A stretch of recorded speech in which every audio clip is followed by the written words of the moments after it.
እና ሲጀምር የሚጀምረው በጣም ከሚያምረው ሳይሆን ከዋናው ነው። በጣም ቶሎ የሚታዩ የጦር ዕቃዎች አሉት። ለምሳሌ ደረቱ ላይ ያለው ጥሩር ባይዘው ከሩቅ ሲመጣ አንድ ሮማዊ ወታደር መልኩን ላታዩት ይችላል፣ ማን እንደሆነ ላትለየው ይችላል።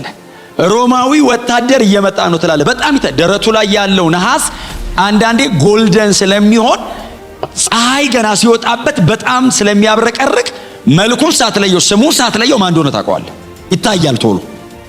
ጭንቅላቱ ላይ ያለው የራስ ቁር በጣም ኢንትሪኬት ነው፣ በጣም ዲኮሬቲቭ ነው። በጣም የከበሩ እንትኖች አሉ፣ ድንጋዮች አሉበት። የአንበሳ አንገት ላይ የሚደረግ ይሄ አንበሳ አንገት ላይ ያለው ምንድነው የሚባለው? ጎፈሬው እሱ አለበት። በጣም ውድ ነገር ይጠቀማሉ። ስታየው በጣም ነው የሚያምረው። ጳውሎስ ከሱ አይጀምርም። እጁ ላይ የሚይዘው ጋሻ ከጭንቅላቱ እስከ እግሩ ድረስ ሙሉ ነው የሚዘጋው። ባይዘው ሰውየው እንደዚህ ከያዘው ከጭንቅላቱ እስከ እግሩ ባይዘው አታየውም። ድሮሞስ የሚባለው ማለት ነው። እሱ ማለት ባይዘው ቃል በቃል ቃሉ ሲተረጎም ጋሻ ማለት አይደለም፣ በር ማለት ነው ትርጉሙ። አራት ማዕዘን ነው፣ ይዘጋዋል ማለት ነው።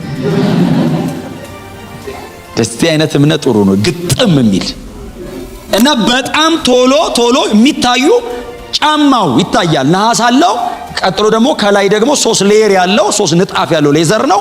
በጣም በሚያምር አይነት መንገድ እየተሰረ ጉልበቱ ድረስ ይገባል። ከዛ በቀሚሱ ውስጥ ተደርጎ እንደገና ይታሰራልና ያምራል። ሁሉም የጦር ዕቃዎች ቶሎ ይታያሉ። ቀበቶ ይገርማል፣ አይታይም። ምን ለብሻለሁ ብላችሁን ቀበቶ ትላላችሁ እንዴ? ጸልይላችኋለሁ እንደሱ ምትሉ ከሆነ ኮት አይባልም እንዴ? አሁን አይታይም። ይሄ መታጠቂያው መቀነቱ አይታይም። ዋናው ነው ግን ከጦር ዕቃነቱ ባለፈ የጦር ዕቃዎቹ በሙሉ ከሱ ጋር የተገናኙ ናቸው። እሱ ለብቻው የጦር ትጥቅ ከመሆኑ ውጪ ሁሉም የጦር ትጥቆች የሚያያዙት እሱ ጋር ነው። እና ጳውሎስ የእውነት መታጠቂያ ይለዋል። የእውነት ይሄንን መታጠቂያውን ወገቡ ላይ ያለውን እውነት ይለዋል። እውነት ማለት ትርጉሙ ዝነኛ የሆነ የግሪክ ቃል አለ ሎጎስ የሚል። እውነት የሚለው ሎጎስ ማለት the written word የተጻፈው ቃል ማለት ነው። ጳውሎስ ይሄንን መታጠቂያውን የእግዚአብሔር ቃል ነው ይለዋል። የትኛው የእግዚአብሔር ቃል? ሲጸልይ ትዝ የሚለኝ የሚመጣል ኖ የተጻፈው ቃል the written word። የእግዚአብሔርን ሙሉ የጦር ዕቃ ልበሱ ብሎ ጳውሎስ ይናገራል። ልበሱ ነው የሚለው እዚህ ጋር አይደል? አንሱ ነው እዚህኛው ጋር። ከላይ ቁጥር 11 ላይ ልበሱ ይላል፣ እዚህ ጋር ደግሞ አንሱ ይላል። ኢትስ እንትን ነው አይደል? ኢትስ ጋድ ጊቭን ነው። አሁን ሰርታችሁ ልበሱት ሳይሆን የሚለው የቀረበ አለ ልበሱ ነው የሚለን። ስለዚህ የእግዚአብሔርን ሙሉ የጦር ዕቃ ነው የሚለው ጋድ ጊቭን ነው ማለት ነው። የእግዚአብሔርን የተባለው የጦር ዕቃው ራሱ እና ወንድማችን ጳውሎስ በሚያስቀምጠው አይነት መንገድ ከሆነ 7 አካባቢ አለ። አንደኛ ተሰሎንቄ ላይ 3 አካባቢ አለ። 3 አካባቢ አለ። ኢሳይያስ መጽሐፍ ላይ እነዚህን የጦር ዕቃዎች እግዚአብሔር ራሱ ለብሷቸው ቀርቦ ያውቃል። እና የጽድቅን ጥሩር ለብሻለሁ እያለ እግዚአብሔር ራሱ እነዚህን የጦር ዕቃዎች በራሱ አይነት መንገድ ያቀርባቸዋል። ከዛ ተሰሎንቄ ላይ ጳውሎስ አሁን ኤፌሶን ከተሰሎንቄ በኋላ የተጻፈ ደብዳቤ ነው። ተሰሎንቄ ምናልባት ከጳውሎስ ደብዳቤዎች መካከል የመጀመሪያ ደብዳቤ እንደሆነ ይታመናል። አንደኛ ተሰሎንቄ ምናልባት ገላትያ ቀድሞት ከሆነ ከዛ ውጪ አንደኛ ተሰሎንቄ ጳውሎስ የመጀመሪያ ደብዳቤ እንደሆነ ይታመናል። ስለዚህ የመጀመሪያ ደብዳቤ ነው፣ የመጀመሪያ መጽሐፉ ነው፣ የመጀመሪያ ሐሳቡ ነው። የተሰሎንቄ ቅዱሳን ደግሞ ረጅም ጊዜ ጳውሎስን የማግኘት እድል ስላልነበራቸው 3 ሰንበት ነው አይደል እነሱ ጋር የቆየው። በጥቅሉ 3 ሰንበት ማለት 3 ሳምንት ሳይሆን 2 ሳምንት ነው። ሰንበቱ አካባቢ ነው የገባው። አንዱን ቆየ፣ መሃል ላይ 1 ሰንበት አከበረ። የሚቀጥለው ቀን ላይ ደግሞ የሚቀጥለው ሳምንት ላይ ሌላ ሰንበት አከበሩ። ከዛ አይሁድ ወሮ በለችን አነሳስተውበት ሄደ። 2 ዊክስ ማለት ነው አብሯቸው የመቆየት እድል የነበረው።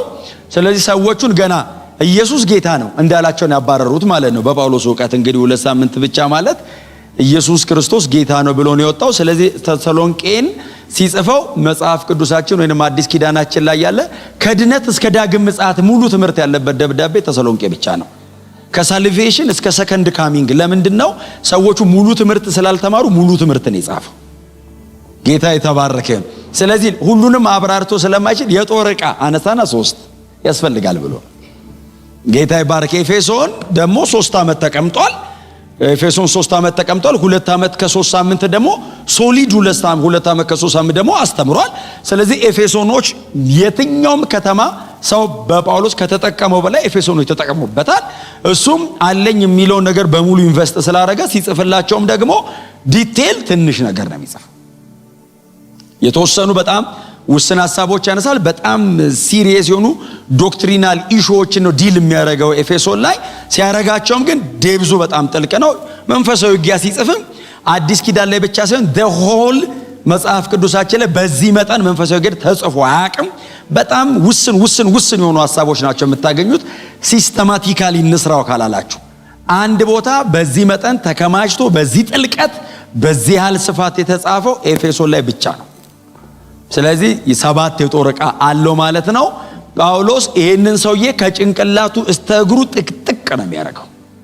እናንተ ናችሁ ባይዘው አጠገባችሁ ያለው ሰው ይሄ ወታደር አንተ ነህ በሉት።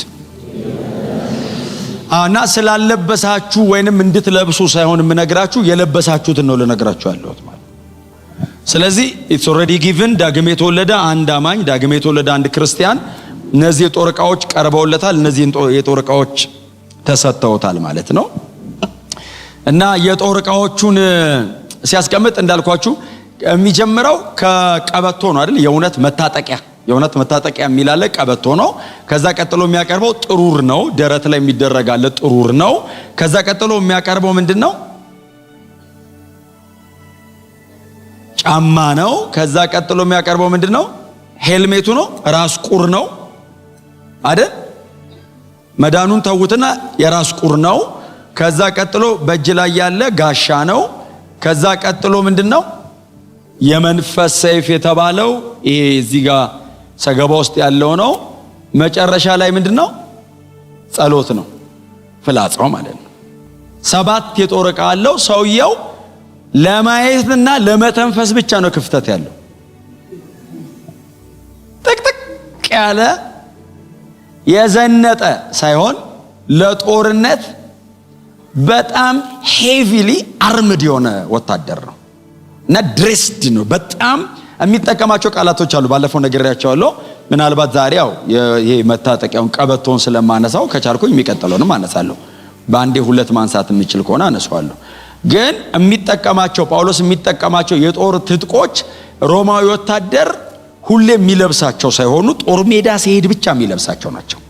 ሮማዊ ወታደር ከተማ መሃል ሲቆይ ለምሳሌ የጦር ሰልፍ ነገር ካላቸው አሁን እኛ መስቀል አደባባይ እንደምናደርገው አሁን እንደሱ አይነት አሁን ሰልፍ ሲኖራቸው ጋሻ ይይዛል ሰውየው።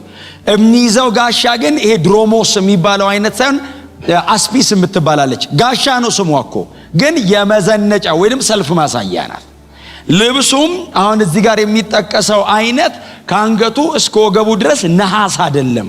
የተወሰነ ነሐስ ነው፣ የተወሰነ ሌዘር ይኖረዋል። እንዲያምር ተደርጎ ነው ልብሱን ይለብሰዋል። ግን ሰልፍ እያሳየ ነው፣ ጦርነት ላይ አይደለም። እዚህ ጋር ሲሄድ ግን ወይ ይገሉታል ወይ ያጠፋል። ስለዚህ የህይወት ጉዳይ ነው የጦር ትጥቁ። እያንዳንዱ የጦር ትጥቅ ጦር ሜዳ መሃል ላይ ለውጊያ ሲላክ ብቻ የሚለብሰው ነው። ጳውሎስ ምን እያለን ነው? ውጊያ መሃል ናችሁ እያለን ነው። መዘነጫውን አልተጠቀመም ጳውሎስ፣ መዋጊያውን የጦር ዕቃን የተጠቀመው። ክብር ለኢየሱስ ይሁን። ስለዚህ እሱን አሁን ዛሬ እንግዲህ በጣም ረጅም ሄደናል። ጦርነት ውስጥ ነው ያላችሁት ብያችኋለሁ። ከጦርነት ቀጠና ነፃ የሚባል የለንም። ጠላት የሌለበት ኤሪያ የለም። እዚህ አካባቢ ያለ ሌላ ቦታ የሌለ የሚባል ሰይጣን የለም። መልኩን ቀይሮ እዚህ አካባቢ በግልጽ ይሰራል፣ ሌላ ቦታ ደግሞ በሽፋን ይሰራል። እዚህ አካባቢ በአይን እያየ ይሰራል፣ ሌላ ቦታ ዲሴፕሽን ነው፣ ዲሲቭ ሊያደርግ ይሞክራል። የትም ጠላታችን አለ፣ እስክንሞት አለ። በጣም አጥብቄ የምነግራችሁ ጉዳይ ቢኖር ምንድነው? ሰይጣን አይሞትም። እሱ ካልሞተ እስክንሞት አለ ማለት ነው። ስለዚህ ሰይጣን ካልሞተ እናንተም በህይወት ካላችሁ ጦርነቱ ሕያው ነው።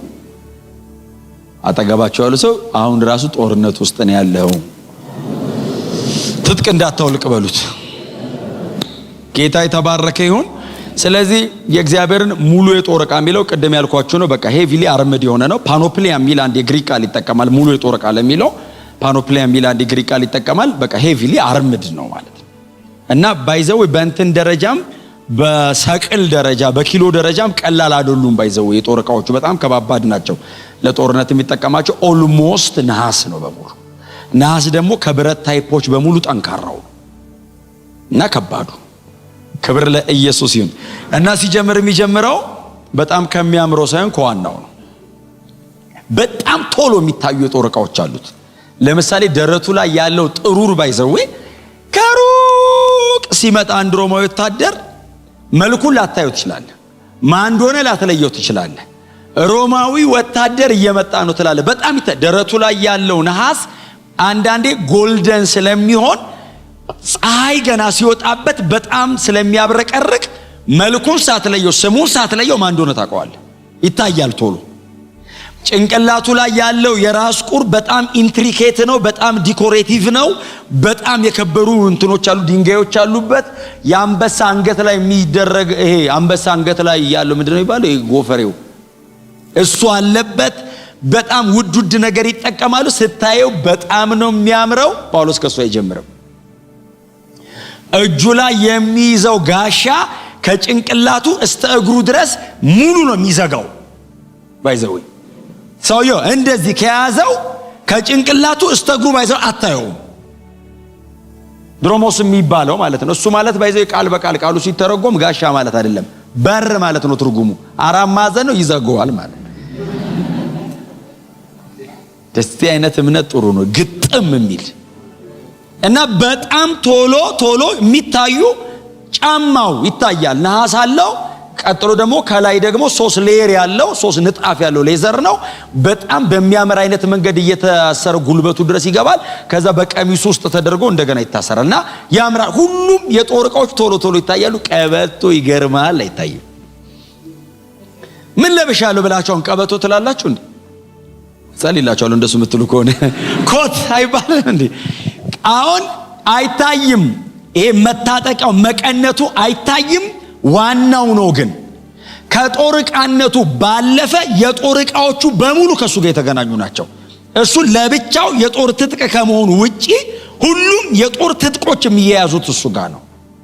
እና ጳውሎስ የእውነት መታጠቂያ ይለዋል። የእውነት ይሄንን መታጠቂያውን ወገቡ ላይ ያለውን እውነት ይለዋል።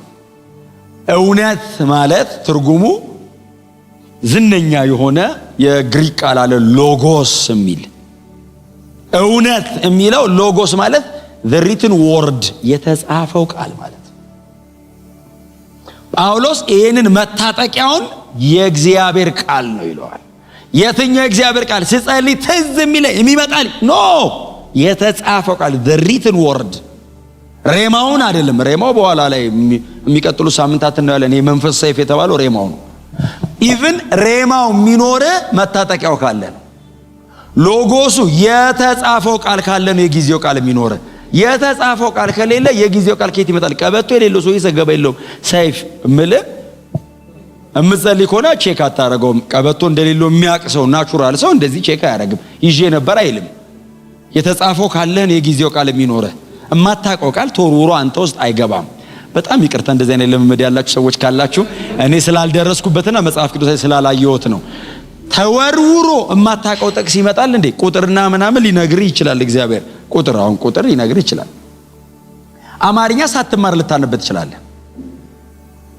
ጥቅስ ግን ያነበብከው ነው ትዝ የሚልህ። በተአምር ያነበበ በጣም ብዙ ሰው እዚህ ውስጥም ልትኖሩ ትችላላችሁ። በተአምር አነበብኩ የሚሉ ምስክርነቱ ይሰማለሁ። ምን ጥያቄ ያለው? ስትዋጋ ትዝ የሚልህ ግን ያነበብከው ነው። በተአምር ግን ዘሎ አይገባም። አየህ፣ እንድታነበው ነው በተአምር የሚያስነብብህ። ማንበቢያው ነው ተአምር እንጂ ቃሉ በተአምር አይገባም። በጠና ነው የሚገባው። እስቲ አሜን በሏ። አሁን አውቀህ እንድትኖር እግዚአብሔር አሁን እንድታነባ አይነን ባይከፍተው ዝም ብሎ እየወረወረ ይከትልሃል። መጽሐፍ አያስፈልገውም ነበር። እኔ እዚህ ቤት ደጋግሜ ተናግሬያለሁ። ሳላጠና ያወቅኩት ልሳን ብቻ ነው። ልሳን ብቻ። ማንም ሰው ያጠና የለም። አሁን በል ተብሎ ያላለ እዚህ ድሮ ያስብሉ ነበር። አሁን እንኳን ቀርቷል መሰለኝ። እናንተም ነቃችሁ። አትለውም። መንፈስ ቅዱስ ነው፣ ስጦታ ነው። ሌላውስ ኢትስ ፕሪንሲፕል 66 መጽሐፍ ሙሉ የታጠቀ ቃል። ክብር ለኢየሱስ ይሁን። እና ወገብ ላይ ያለው መታጠቂያ እውነት ነው፣ የእግዚአብሔር ቃል ነው፣ የተጻፈው ቃል ነው። ሎጎስ የሚለው the written word ነግሬያቸዋለሁ። የተጻፈው ቃል ማለት ይሄ መጽሐፍ ቅዱስ ማለት ከዘፍጥረት እስከ ዮሐንስ ራእይ ምዕራፍ 22 ድረስ ያለው ሙሉ መጽሐፍ ቅዱሳችን የተጻፈ የሕያው እግዚአብሔር ቃል ነው። ይሄ መጽሐፍ የእግዚአብሔር ቃል ያለበት ሳይሆን የእግዚአብሔር ቃል ነው። ይሄ መጽሐፍ የሰዎች ቃል ሳይሆን የእግዚአብሔር ቃል ነው። ይሄ መጽሐፍ የሆኑ ሐሳብ ሳይሆን የእግዚአብሔር ቃል ነው። በእግዚአብሔር ሉዓላዊ ስልጣን ስር ስለተጻፈ የእግዚአብሔር ቃል ብቻ ነው መጽሐፍ ቅዱስ። አሜን የሚል ጠፋ። አሁን እናንተን እንደዚህ ለማሳመን እኔ ቴዎሎጂ አልጀምርም። እዚህ የእግዚአብሔር ቃል ብቻ ነው እዚህ ውስጥ ያለው። ማንም ተናግሮ ሊሆን ይችላል። ማንም ምንድነው ጳውሎስ የሚለው እንደኔ እሱ እንደኔ ያለ እግዚአብሔር እስትንፋሰ መለኮት ጫነበትና በሉዓላዊ ስልጣኑ ስራ አረጋው። የእሱ እንደኔ ራሱ የእግዚአብሔር ቃል ሆነ። እዚህ መጽሐፍ ውስጥ ያለ የትኛውም ነገር የሕያው የእግዚአብሔር ቃል ብቻ ነው። መጽሐፍ ቅዱስ የእግዚአብሔር ቃል ነው። ስለዚህ ጳውሎስ የእውነት መታጠቂያ ወገብ ላይ ያለ መታጠቂያ የሚለው የተጻፈውን የእግዚአብሔርን ቃል። ስለዚህ እንግዲህ ሳታነቡት ሳታጠኑት ጊዜ አብራችሁ ሳትወስዱ አትሞሉትም አይደል? ማጥናት፣ ማንበብ፣ ማጥናት፣ ማሰላሰል ማድረግ፣ እነዚህ ነገሮች በጣም ከእግዚአብሔር ቃል ጋር የኔና የእግዚአብሔርን ቃል ህብረት የሚፈልጉ ነገሮች ናቸው አይደል? ሳነበው፣ ሳጠናው፣ ሳሰላስለው፣ ጊዜ ስወስድበት፣ ከወገኖቼ ጋር አብሬ ስካፈለው፣ ዲስከስ አረገው፣ ሳወራው፣ የገባኝን ሳወራ ቀጥሎ ስኖረው፣ ይሄ የእግዚአብሔር ቃል ላይ እየታተመ ይሄዳል። አሁን መንፈስ ቅዱስ ምን ይልሃል? የሆነ ነገር ስትሰራ ክርስቶስ እንደዚህ አልተማርከውም ይልሃል አይደል? ክርስቶስ እንደዚህ አልተማርከውም ይላል መንፈስ ቅዱስ ወደ እውነት መሪ ስለሆነ። ከዛ ሁለተኛ ቀን ይልሃል፣ ከዛ ሶስተኛ ቀን ይልሃል፣ አራተኛ ቀን ላይ አይልህም። አንተ ክርስቶስን እንደዚህ አልተማርኩትም ትላለህ። ያንተ ይሆናል ማለት ነው። ደጋግሞ ሲታተም እስኪልህ አትጠብቅም፣ ማንነትህ ነው። አንተ ራሱ እንደዚህ አልተማርኩትም እያልክ ትቀጥላለህ ማለት ነው። ከእግዚአብሔር ቃል ጋር ጊዜ መውሰድ አለብን። የእግዚአብሔርን ቃል ምን ያህል መሞላት ምን ያህል መታጠቅ እንዳለብን የመጀመሪያ ምሳሌያችን ጌታችን ኢየሱስ ክርስቶስ ነው። ከዛ ቀጥሎ ሌሎቹን ማንሳት እንችላለን። ጌታችን ኢየሱስ ክርስቶስ ነው። ጌታ ኢየሱስ ክርስቶስ እንደምታውቁት የብሉይ ኪዳን መጽሐፍት አስተማሪ ነበር። የአዲስ ኪዳን መጽሐፍት የሆኑት እሱ ቆሞ ማውራት ከጀመረበት በኋላ ነው አዲስ ኪዳን የተወራው። ስለዚህ ጌታ ኢየሱስ ክርስቶስ የሕጉ የነቢያቱ የመዝሙራቱ መጽሐፍትን እየጠቀሰ በቀደመው ኪዳን የነበረውን ሕግ ትራንስሌት እያደረገ በመካከላችሁ ተፈጸመ የሚለው እኮ የተጻፈውን ነው። ሆነ የሚላቸው እኮ የተጻፈውን ነው። በነብዩ ኢሳይያስ መጽሐፍ የተጠቀሰው ይላል እኮ ጌታ ኢየሱስ ክርስቶስ በጣም ብዙ ምናልባት አራቱም ወንጌላት ላይ ያሉትን ከሰበሰባችሁ ኢየሱስ ክርስቶስ የተጠቀመውን ያክል ማንም አልተጠቀመም የብሉይ ኪዳን መጽሐፍትን። ዘሆል አገልግሎቱ የመጽሐፍት አገልግሎት ነው። የእግዚአብሔርን ቃል ያስተምር ነበር። የእግዚአብሔርን ቃል ጌታ ኢየሱስ ክርስቶስ ያስተምር ነበር። ጊዜ ነበረው ማለት ነው።